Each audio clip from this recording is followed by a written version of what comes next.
I'm Berks County Commissioner Christian Leinbach, and I want to welcome you to the Commissioners meeting for February the 24th of 2022. We are broadcasting live via Microsoft Teams live event and also on BCTV as well as Facebook and YouTube Live. At this time, I'd like to recognize my executive assistant, Anne Marie Grill. Anne Marie? Thank you, Commissioner Leinbach. Public comment will be accepted in person and through the Q&A function. Please include your first name, last name, and municipality for all comments. Any comments without name and municipality will not be considered. Each citizen can submit one comment. Comment length is dictated by the limitations of the platform being used. Teams Q&A, Facebook, and YouTube. In-person comments will be accepted first, followed by comments submitted virtually. The meeting comment period is limited to a total of 30 minutes, including both in-person and virtual comments. This time period may be extended at the discretion of the board. Please be concise.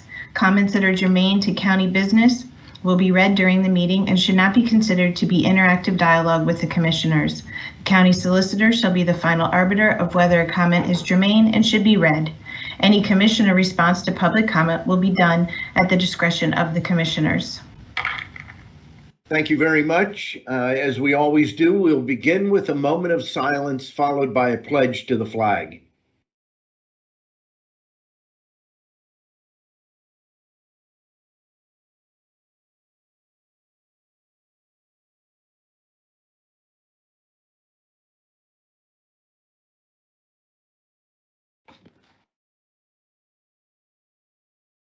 I pledge allegiance to the flag of the United States of America and to the republic for which it stands, one nation, under God, indivisible, with liberty and justice for all.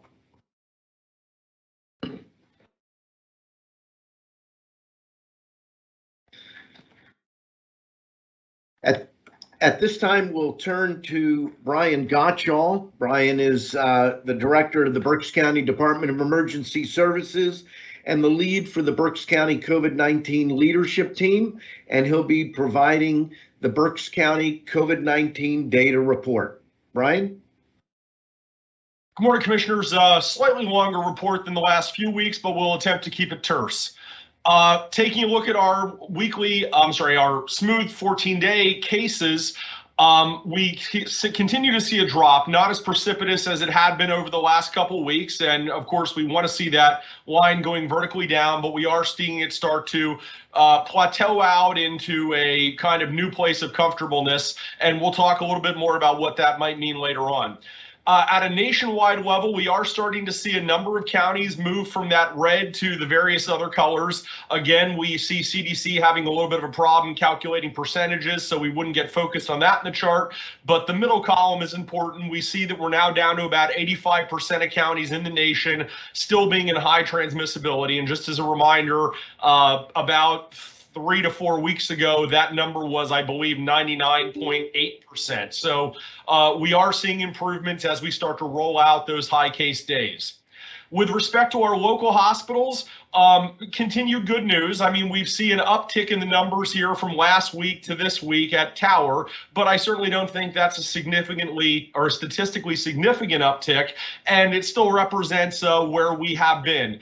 St. Joe's, folks will recall, for a number of weeks we weren't able to get local data from St. Joe's. In fact, as of last week, they have now ceased to publish their cases to a public dashboard throughout the entire Penn State system. So really only Tower numbers will be available locally for the public to consume at this point in time.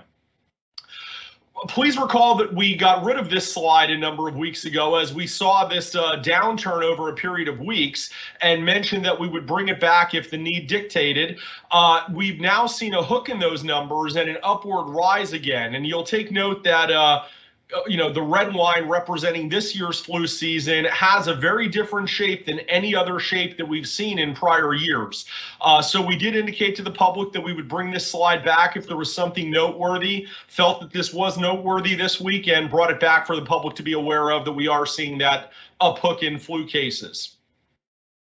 On the current events on the horizon, this is the one where I said we do have a little bit we want to talk about. Wrapping up the under 5 Pfizer vaccine, we've now gotten information that this will come back to the table in April after some further studies are completed and there's additional data for the manufacturer and FDA to consider. On the Omicron BA.2 subvariant, we've seen that for the last couple weeks, this has been a growing percentage of cases. As of this week, according to CDC Nowcast data, we're at between 3 and 7.3% of the sequence cases in our Health and Human Services region, so in our multi-state federal HHS region, are now this Omicron BA.2. Some additional information has come out over the last week that's kind of firming up what we know about this variant. We're now looking at about a 30 to 40% increased transmissibility versus Omicron B1. And real big information, we've been talking for the last couple weeks about wanting to know what having had B1 meant to the possibility of getting BA2. And there's a Danish study that's in preprint that's referenced there at the bottom for folks that want to go back and look at it directly. But what that Danish study has indicated is that the possibility of contracting BA2 after a B1 infection does exist. Although in the eyes of the study authors, it's a rare occurrence. And I'm a little confused by that, to be honest with you, because there was an N of about 150 cases looked at in this study, and about 45 of those cases were reinfections of BA2 after B1. So I'm not quite sure how 33% is rare, but that's the phrase that these study authors used in wrapping up their study. And then the last thing that the folks might want to look at is the South African curve of Omicron. And of course, we know that South Africa was the focal point of Omicron from the beginning, and therefore it's something that we can look at, although the demographics of South Africa are very different than the United States.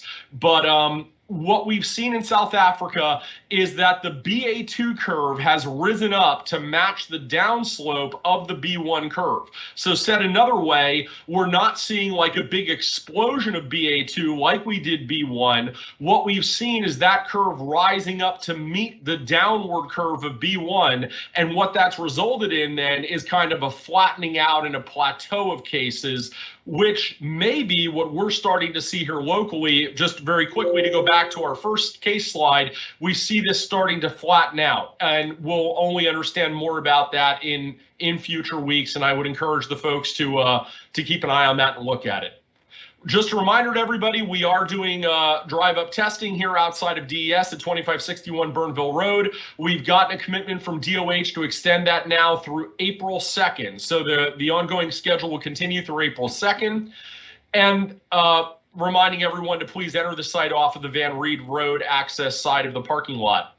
The last thing we want to mention about current events is the Berks Cares Vaccine Center. As we've seen a decline in community need or desire for COVID vaccine, we want to make sure that we're working with Penn State to appropriately deploy their resources in a way that's as efficient as possible. And based on taking a look at a number of weeks of appointments, the decision has now been made that beginning March 5th, the center will operate only on Saturday mornings from 9 a.m. to 12 p.m. And folks can continue to register for vaccine at that center by going to Penn State Health's website. The link is there. A little hard to remember, so the easy thing to do is, as always, go to doyourpartberks.com, where then you can link out to that site to register for vaccine. Normally, that would be the end of our report, commissioners, but we want to make one more mention that as of this week, we're going to end or at least create a hiatus in the weekly public data reports. We want to let the public know that we're going to continue to monitor this stuff behind the scenes at a community, national, and world level. We're going to maintain a continuous aggregation of this periodic data so that if we do need to bring it back and show it to the public, we can make it available without a break in the continuity. And let everyone know that the commissioners are committed that if the public data report, if the change in data warrants a return to the public data report, we're going to bring that back for the public so they can be advised and keep on top of these types of things. With that, Commissioner, I'm back to you guys. Thank you very much, Brian, and thank you especially for continuing to lead and manage these weekly reports. I know it takes a significant amount of time and effort, but we very much appreciate you providing the data. And as noted, we will take a hiatus. Hopefully, we won't have to bring these COVID-19 data reports back. But if we need to, we'll address it at that time. Any other comments from my colleagues? Okay, let's move on with our agenda. Relative to the February 17th, 2022 meeting minutes, there are several corrections, and I want to recognize our county solicitor, Christine Sadler, to briefly touch on the corrections that need to be made to the February 17th meeting minutes. Thank you, Commissioner Leinbach. There are 3 corrections that I would propose be made to the draft February 17th minutes. The first one is in the first paragraph. It incorrectly lists that the meeting occurred on February 10th. That needs to be changed to February 17th. Also on the date heading that appears on all the pages of the minutes, it also lists the date of February 10th. That should be corrected to reflect February 17th. And then during the presentation, the very first sentence need to change. The first sentence, the words will provide, should be changed to presented. And those are the corrections I would propose. I will motion to approve the minutes as corrected. Second. The motion has been made and seconded. Is there any other discussion? Hearing none, all those in favor signify by saying aye. Aye. Opposed? The motion is carried. The minutes are approved as corrected. We did have an executive session yesterday, February the 23rd, and it dealt with litigation, personnel, and contract negotiations. Anne Marie, are there any public comments on specific agenda items? No, there aren't any. Okay. Item 1, authorizing under that budget department. Adopt a resolution authorizing 2021 budget transfers in the amount of $56,972 and 2022 budget transfers in the amount of $109,871 and 2022 appropriations in the amount of $33,982 per listing dated February the 18th of 2022. There are 2 items listed under Human Resources. Item 1, authorize the appointment of Stephen L. Rowe to Computer Forensic Specialist in the District Attorney's Office. And item 2, authorize the promotion of Doug Grove from Park Ranger to Assistant Park Ranger Supervisor in Parks and Rec.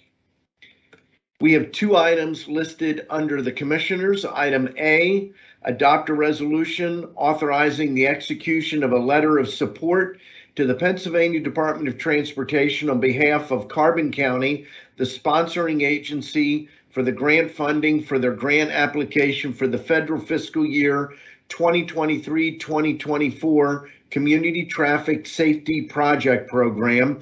The grant is shared with counties who adopt a letter of support and provides the ability to conduct educational programs to the public in general and in schools, as well as police departments and PennDOT. Item B, we have Mike Melanowski here, our representative from EH&D, and I'm going to ask him to address item B. Mike? Good morning, Commissioners. Thank you for having me.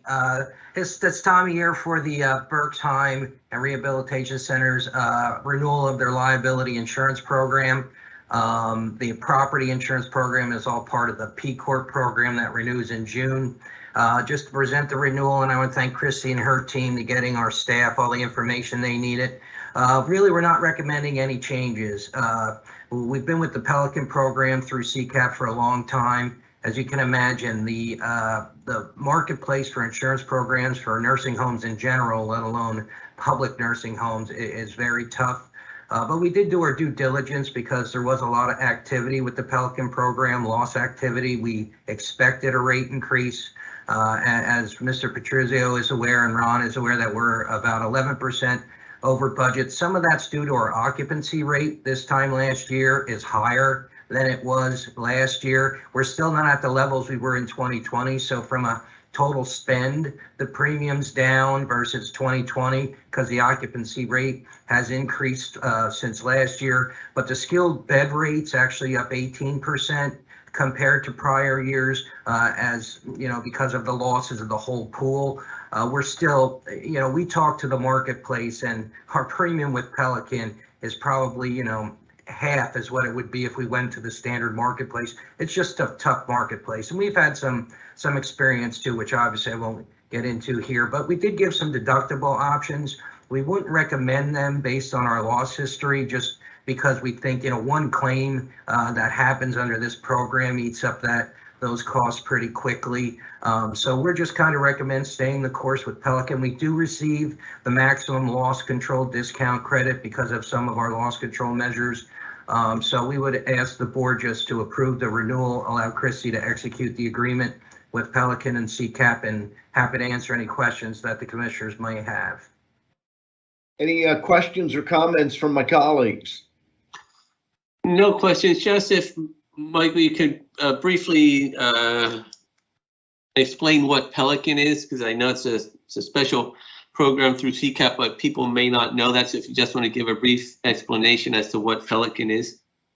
Sure. It's what's called a reciprocal insurance program, actually based out of Vermont.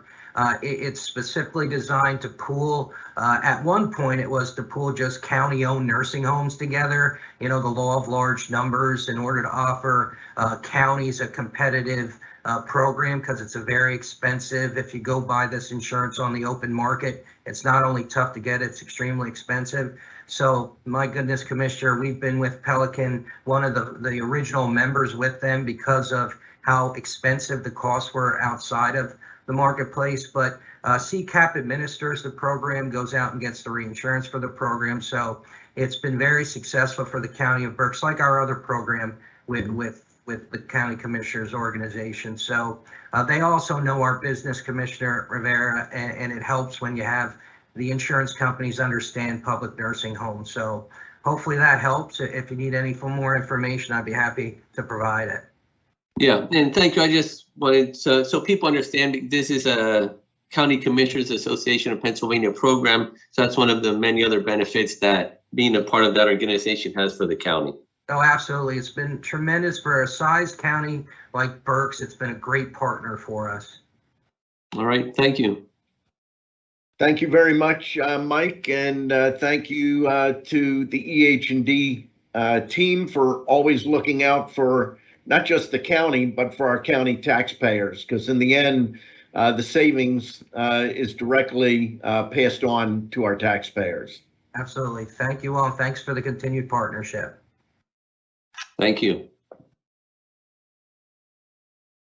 Next item, item 3, a motion to authorize execution of contract agreements and amendments as set forth on the attached listing dated February the 18th of 2022. There are a total of 3 contracts, one with Children and Youth Services, one with Information Systems, and one with Parks and Rec. Item 4, a motion to authorize execution of the payments and electronic transfers as set forth in the Controller's Office voucher listing dated February the 24th of 2022. And item 5, motion to authorize execution of employee payroll disbursements dated March 1st of 2022. Motion to approve the agenda as presented. Second. The motion has been made and seconded. Is there any discussion? Hearing none, all those in favor signify by saying aye. Aye. Aye. Opposed? The motion is carried. We'll now move to reports of our Treasurer and Controller. We'll begin with the Treasurer's Office. Dennis Adams is not available, but in his absence, we have Linda Weaver with the Treasurer's Report. Linda. Good morning and thank you. Good morning. We have an opening balance of $165,695,104.01. We have a balance to clear of $3,798,074.65, leaving us with a balance of $161,897,029.36. Thank you very much, Linda. We'll move now to our County Controller, Sandy Graffius, with the Controller's Report. Sandy. Good morning. Total accounts payable, $4,700,776.12. We had a payroll this week, $4,792,001.75 for a grand total of $9,492,777.80. Thank you very much, Sandy. And with that, we'll move to our Chief Administrative Officer, Ron Seaman. Ron. Thank you, Commissioner. The only thing I have is a final call for any interested parties in the Maple Sugaring 101 presentation at Grings Mill this Saturday, February 26th from 1 to 3 p.m. Registration is required for the event, and there's a $3 per person charge. And then finally, in the not too distant future, the final winter wellness walk for the season at the Berks County Heritage Center on Saturday, March the 12th. Registration is not required, but preferred for that event. And all the information on this can be found at the Parks webpage, on the county's website, or at the Parks Facebook page at Berks County Parks and Recreation. Thank you. Thank you very much, Ron. We'll move now to County Commissioner reports, and we'll begin with Commissioner Michael Rivera. Yes, thank you very much, Commissioner Leinbach. Just a few things on my end. The county's Veterans Department is offering a temporary assistance grant program, and I'm sorry, I'm looking here for the information on that. So they have a program here. It's called the Berks County Veterans Temporary Assistance Grant Program. The fund will be used as a supplemental community resource in Berks County to support veterans and their families who are facing recent financial hardship and need temporary support to overcome hurdles encountered outside of their own control. This is a veterans fund specifically designed to raise funds in Berks County and to serve Berks County veterans and their families in need, with support and direct oversight from the Berks County Controller's Office. And there's certain eligibility criteria that they go through, and the maximum request is $500 per calendar year. So it's really out there to help an immediate need that a veteran or their family may have. So if you do know of anyone who is in need and could benefit from this, please have them reach out to our County Veterans Department, and they'll be able to provide more information for them there. The other thing I want to do is I want to congratulate the Reading Rebels. They are a minor league professional baseball team here in Berks County in Reading. They start their first Basketball? Basketball, yes. Sorry. I thought I said baseball. Oh, no, basketball. Okay. Basketball, and they start their first home game is on Sunday, March 6th at 4 p.m. at the Reading High School Geigler complex. So please, let's go out there. Let's support them. The team is made up of players from all over the place, but they do have 5 local players that are from Reading and have played high school here and college as well. So we're looking at a really great team here. So come out, support them. Let's give them the welcome here in Berks County, as we do to the Reading Royals and the Fighting Phils as well. So again, first home game is March 6th at 4 p.m. You'll be able to buy the tickets online starting on Saturday at readingrebels.net. That's again, readingrebels.net, or you can buy them right there at the day of the game as well. And that's all I have. Back to you. Thank you very much, Commissioner Rivera. We'll move now to Commissioner Kevin Barnhart.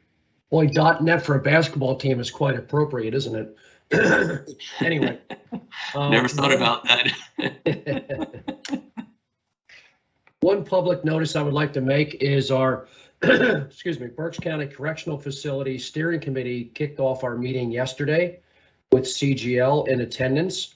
CGL is in town for the week. They're doing in-person interviews with all those entities and people involved in the criminal justice system to update the data that they had received back in 2017 to help us in our process. We discussed at length the website development. Right now on our website, countyberks.com, under announcements, you can find correctional facility project information as we move forward. And it really was a very participatory meeting. Things are going extremely well as we move forward. We're going to be meeting on a weekly basis, at least for the first few months, and then probably every other week going forward. And as we hit milestones and areas where we need approval from the prison board and/or the Board of Commissioners, that will likely happen at budget operations meetings the following Tuesday and prison board meetings on a monthly basis. So that's why we scheduled steering committee meetings on Thursdays, so we can stay with the flow of public information and transparency as we move forward with the correctional facility. Did some tweaking of the mission statement, looking at a potential new logo to enhance the process as we do about 6 to 9 months of promotion and marketing of the new correctional facility in the community. It'll be done web-based. It'll also be done in person. We are gathering information as we speak on community groups that we can meet with to discuss the opportunity in the criminal justice system to build certainly a state-of-the-art and a very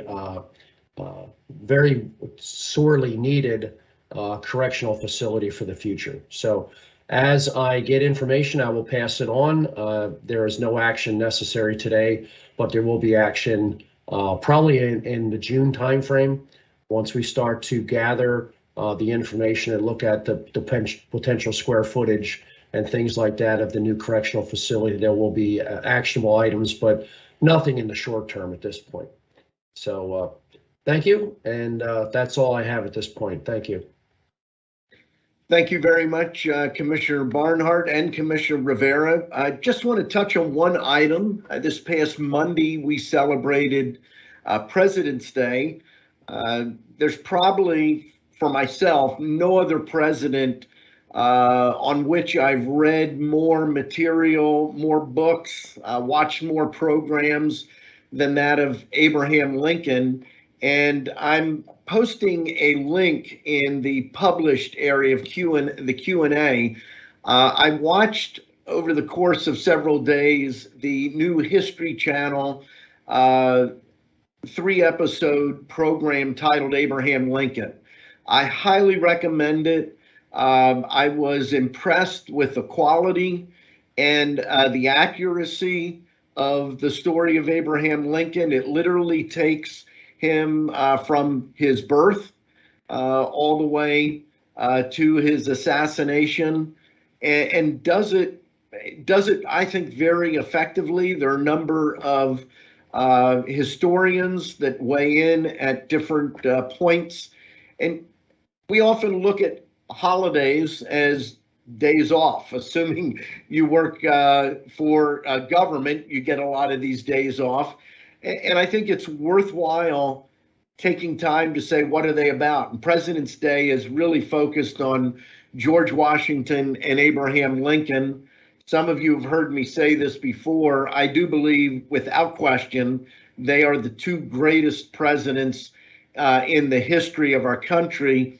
But I do continue to believe that of the two, Abraham Lincoln is even more significant because of the crisis point in American history where he came on the scene.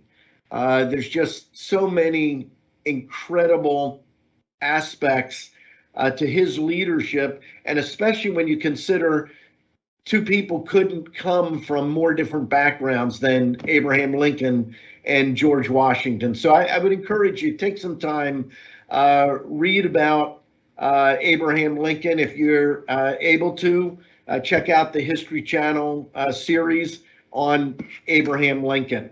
I just want to close one of the quotes, and I think actually this is a quote at the very end of the program. This is a quote from Abraham Lincoln. He delivered it in a message to Congress on December 1st, 1862, and this is 1 month before signing the Emancipation Proclamation. He had already announced it. He announced it after the Battle of Antietam, but it wasn't signed until January the 1st of 1863.